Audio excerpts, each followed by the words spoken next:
And then I saw videos of people speaking at city council meetings. I was like, oh, they filmed this. Oh, that'd be funny to take Chad into a city council meeting and do a speech. I wrote it out with JT. The speech and the Paul Walker statue, and I just did it. I think I did it like 3 before San Clemente. And then this one just got posted by someone else. Someone was like, hey, dude, you're on Facebook. And I looked and it was like 1 million views. I never experienced 1 million views. And I was like, is Paul's family going to be mad? Hey there, Will Rush here. I'm the host of the Dorm Room Disruptors podcast. DRD, we bring you the untold stories of humble beginnings that became outlier results. On today's episode, we host Tom Allen, also known as Chad Goes Deep. Chances are you've seen Tom on social media, where he has over 1 million followers. He's been a guest of The Ellen Show, Howard Stern, Fox News, The Real Bros of Simi Valley, and many others. He even has his own Netflix series called Chad and JT Go Deep, and a podcast called Going Deep with Chad and JT. Tom also happens to be my very dear friend and college classmate. Hope you enjoy the episode. This episode is proudly sponsored by the Jetson app. Jetson is the #1 most downloaded entrepreneurship app in both the Apple App Store and Google Play Store, and boasts a 4.9 star rating. Think of Jetson as the perfect co-founder with 0% equity. It helps you turn an idea into something real. Sound interesting? Search JETSON on the App Store and check it out.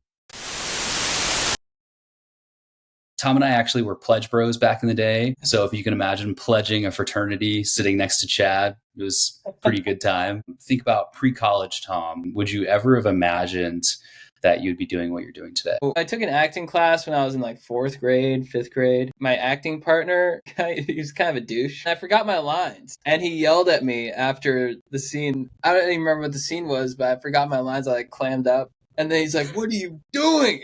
It's just like a 4th grader. I was like, this is not fun at all.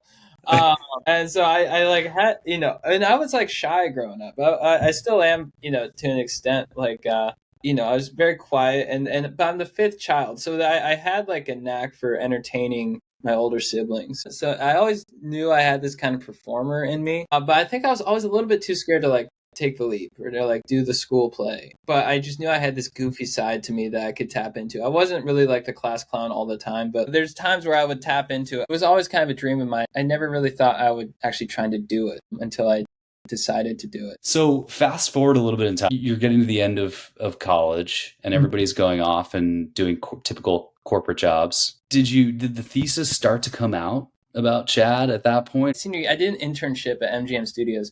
And I would tell my dad, I'm like, oh, I want to be a producer, because to me, I thought that was like the safe choice. The idea of going into the talent side of entertainment, it just seemed too crazy to me. And so I was telling my dad, I'm like, yeah, I want to be a producer. Yeah, I had no idea what that meant, like what producers do. But my dad, to his credit, was like, I think you want to be an actor. And he kind of gave me the permission. And this was senior year of college. So from that moment on, I decided that's what I was going to do. It was just like something clicked where I just kind of burned the boats. I was like, that's what I'm doing. So I started taking acting classes. I applied to some Masters of Acting programs. I didn't get into any. The thing is, I didn't really know how to act. I didn't know what I was doing. For a while, I was kind of like, what is good acting? It was like all very new to me, but I just made this decision. But I did get into an acting program in Hollywood. So right as I graduated, I literally moved to LA that week. Actually, I'm going to pull up a screenshot of what actually I think was your first post ever. And I kind of want to like go back to this moment for a second. So I started doing stand-up and I was doing that every night and learning about performing. I was learning about how I was funny. I was learning how to be funny on stage. And then I was taking acting classes. I was learning how I was funny to other people. And that's when I walk into this childlike, naive, not as smart side of myself. That's where my comedic kind of abilities shine. And then the idea of Chad Goes Deep just like popped in my head because I love Sacha Baron Cohen and Nathan Fielder and this kind of taking comedy or taking characters out into the real world. I'm like, oh, it'd be funny if like a surf bro was like trying to become an intellectual. That was the original idea. I was just like telling people at open mics, I'm like, yeah, I want to do this thing, Chad Goes Deep. And then my stand-up started to become the persona where I would just play a little bit dumber side of myself and play it from all ego, where I thought I was not self-aware at all. I was just starting to make stuff and I didn't really have a plan. I'm just going to start posting this character and see where it goes. I'm going to go to your big first moment, which was this. And I'm curious because you didn't know that it would blow up the way that it did. I'd done a few videos as Chad, and it wasn't quite right, but I knew from the reception that I had locked into something that had potential. And then I saw videos of people speaking at city council meetings. I was like, oh, they filmed this. That'd be funny to take Chad into a city council meeting and do a speech. I wrote it out with JT. We wrote out the speech, and the Paul Walker statue is like, I've always loved Paul Walker. It's like a genuine thing. We wrote out this speech about Paul Walker that just came really naturally, and then I just did it. I think I did it like 3 before San Clemente. And then this one just got posted by someone else. So it went viral like 12 hours before I even knew. It blew up, and it was like everything I wanted to happen with this, but also terrifying because it felt like the whole world was now suddenly watching me. And I was like, oh. Someone was like, hey, dude, you're on Facebook. And I looked and it was like 1 million views. And I never experienced 1 million views. And I was like, is Paul's family going to be mad? I was worried about that. The difference, obviously, between these two moments is this one, you obviously knew you were going on Fox News. You were going to go live to millions of people. The paradigm completely changes going into this. How do you preparing for this moment, if you did? We were kind of nervous about it because going on Fox News, is Hollywood going to be pissed? Which is super conservative news channel. Yeah, it's so ridiculous now when you look. At the time, we were just so new to everything. We were like, it's too good an opportunity to pass up. I just asked a couple people, do you have any ideas on like how I should behave, on screen and stuff? One guy, he gave advice. He's like, just be really polite. But a lot of it was improv. And that's where I kind of came up with this hand thing. Because I was like, oh, I'll be polite. And like, I'm trying to be like serious. Like I'm on the news and, I'm here to talk about house parties. And this is like a serious issue. So, how did you come up with the outfits? I love that hat. And the bacon hat is so brilliant. Yeah, the bacon hat. And I loved Hawaiians and just putting a tie on. We're like, oh, this what would a surf bro do to try to look formal? It's like he would just put a tie on. This is the first time you actually made real money from doing this, right? Talk to me about that. Like, was that an intoxicating moment? Was it just like nothing? Very early on, the money side of it, I didn't really think about because I guess I came from the stand-up world where I remember I got paid $20 to do a set. And I was like blown away. I was like, I called my dad. I'm like, Dad, I'm buying nuggets. When you get into stand-up, they're like, oh, you're not going to make money for 10 years. You're not going to find it for 10 years. It's going to be 10 years of just figuring it out.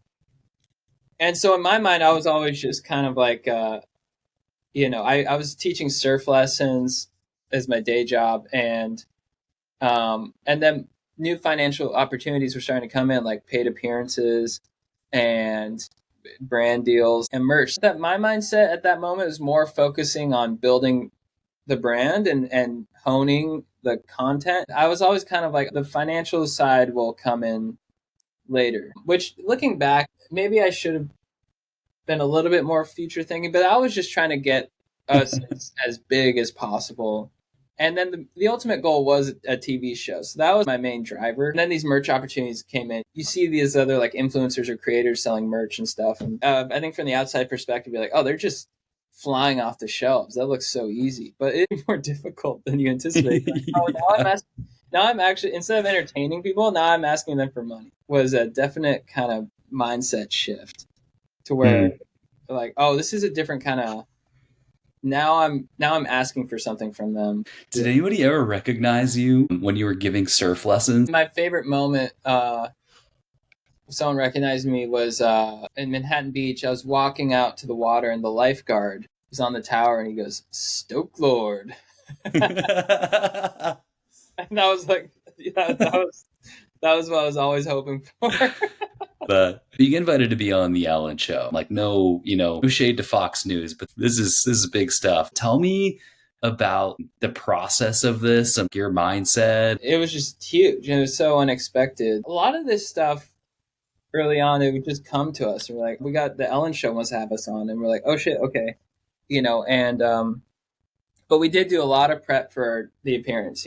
Especially with Ellen, they're very meticulous. A producer and like, okay, they're going to ask about this question, and I'd give a potential answer, and they're like, Ellen probably won't like that. So, probably go with this answer instead. And it was specifically, I wanted to talk about eating steak. And like, Ellen's vegan. I think we're more concerned with people in like the industry seeing it and wanting to like give us opportunities. I didn't sleep the night before, and then it was very surreal when we walked out there. Like the audience, it was a bunch of like moms, and they were so excited, and the energy. It's just like a huge smile came on my face. I was like, yes. But as with all this stuff, it's fun to look back on, but there's something in your mind as you're trying to like build something where after that, you're kind of like, that was cool. What's next? In any of this, do you tell yourself, I've made it? Like, do you let yourself kind of like actually feel the gravity of all of this crazy stuff?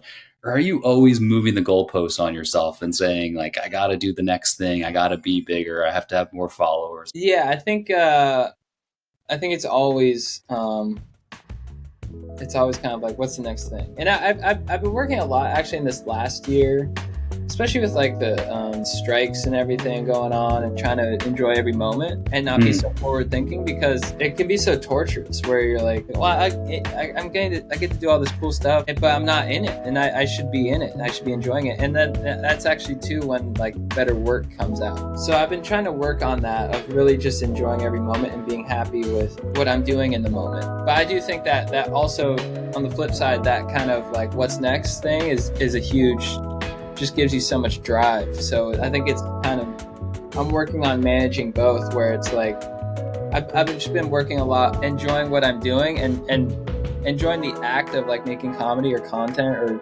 writing, and really enjoying that, and also having this mindset of like, I'm a comedian, and that's like my duty. I do comedy every day. That's my job, and not being so kind of results driven, because I think works against you in a way, as opposed to just being like waking up every day like, all right, what am I doing today? Especially in like social media, you're always kind of or even like in TV when we have our show come out, like, how's it doing compared to other people?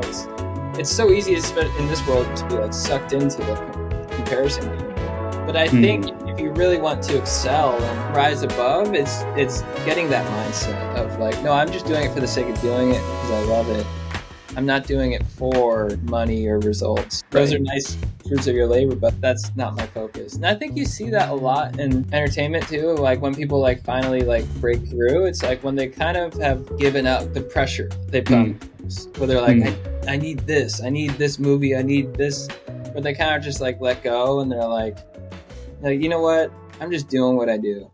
Being a creator, there is truth kind of staring you in the face all the time, right? Social media tells you how many views you get, how many likes you have, how much engagement you get. You gotta get thick skin and learn to detach from that, which is tough, because you get tested every day. And I find it with myself, if a post does well, I'm like happier through the day. If it doesn't do well, I'm kind of like, I'm an idiot.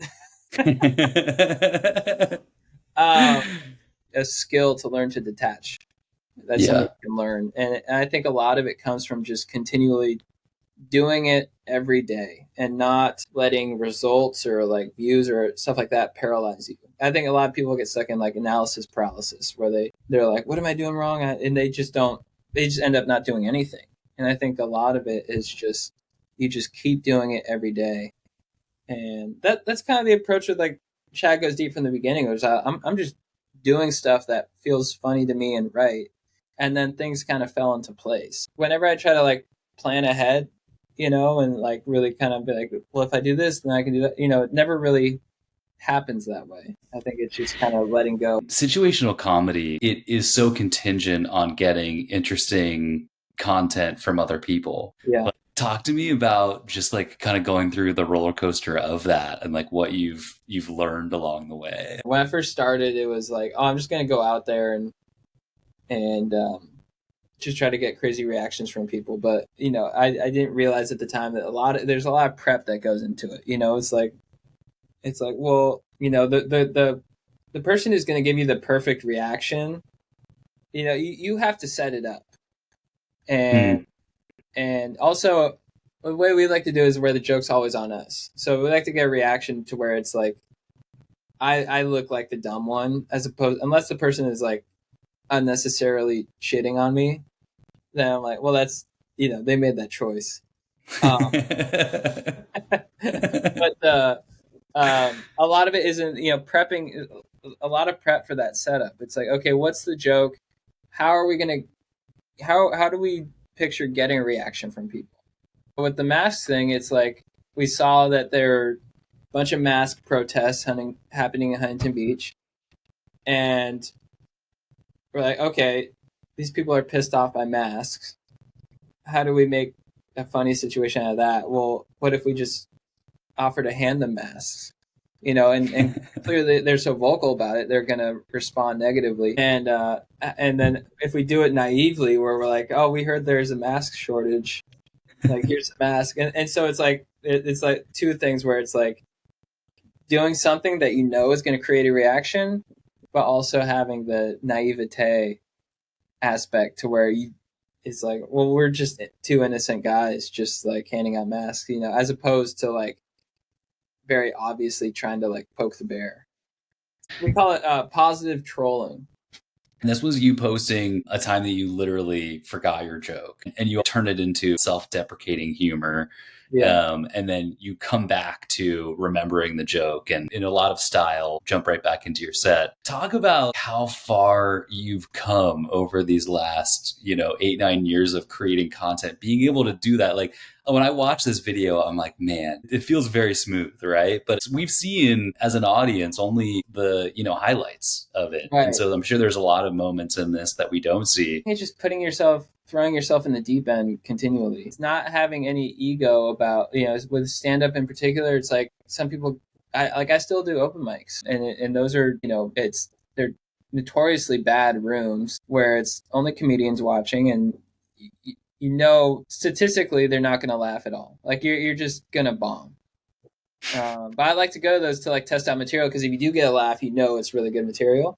But it's just throwing yourself in, like with stand-up, I just made a commitment to do it every night, multiple times a night, and to do any room, and like a bar, it could be like a bar in Bakersfield, driving like 3 hours or whatever it is to go do 15 minutes to a loud bar where no one listens, and then driving back and getting paid and I was just grateful to get paid like $50. I'm like, this is awesome, And so with that, I just have been in so many situations with stand-up where I have the subconscious kind of knowing that I can recover, or that, if I do bomb, it's fine. Yeah. Although when it is our own show, I do put more pressure on myself to do well just because you want to deliver, because people bought tickets. A lot of that is just repetition and getting the reps in and doing it every night and just staying committed to it and just rolling with the punches. All right, coolest moment over the last 10 years? I think on Howard Stern. I was a big Stern listener, and to actually like go on Howard Stern and be a guest was insane. And him talking to us, it felt like a magic carpet ride where, a lot of the characters in the show are his actual staff. So they're interacting with you and you're like, Gary? Like, what? They're just like bringing you in and you get into the building and he's talking. He's like over the speakers, it's like, and you're like, that it's actually Howard Stern, like behind that door talking into the mic. And it's just such a famous voice, like iconic. And then you go in there and you're like, holy, and then like my brother was there, because he lives in New York and he was so pumped. And we did get roasted on Twitter after, which kind of deflated ours. We're like, that was awesome. It felt great. And then I stupidly logged onto Twitter and people were like, these guys suck. Boo. We're just like, oh. But that ended up, like, you just have that taught me not to listen to the internet, because it's such the vocal minority. Yeah, just very charismatic where, people like always like talk about everything on that show. When he was looking at us, I was like, I want to open up. I'm ready to tell my story. Yeah. You're talking to Tom 10 years ago. What advice do you give them? Do the work every day. Continually work on your craft. Do the work every day. Don't worry too much about results. Just focus on consistency and building up the quality of your work. And the rest will follow. And I think with myself specifically, I would say, one big thing is don't rest on your laurel. We got a Netflix show, and there's a point where we were doing the show, and I was working really hard, but I took my foot off the gas on social media, and I didn't realize how important social media is. It's just the landscape is changing so much, where back when we were, in college or high school, it's like you get a show on like Comedy Central, and those people everyone's seen. But nowadays, there's so many people that you need to continually keep putting stuff out there, keep reminding people that you exist. I think when we were doing the TV show, I kind of took my foot off the gas with the social media. And then after it came out, I found myself in a place where I felt like I had to rebuild in a sense a little bit. So I would say don't take anything for granted. Take the audience that you have online for granted. Those are your most loyal fans, and they're most important. Cultivate that relationship.